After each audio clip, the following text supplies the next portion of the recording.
main drive pulley ng Kia. Nasira. Kaya naputol ito kanyang drive belt dahil dito sa main drive pulley nasira.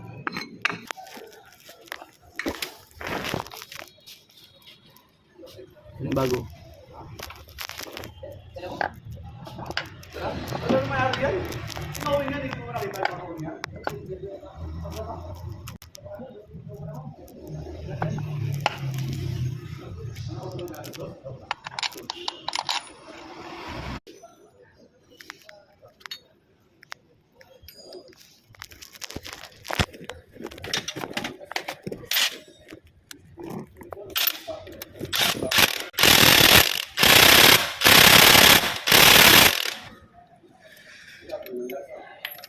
Ito aircon niya, ang compressor yan, hindi may ikot yan kaya walang lamig pag nasira yung belt, mag-overheat yung water pump, tigas yung manubela, saka yung battery hindi magcha-charge.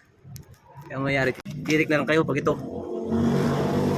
nasira main drive pulley.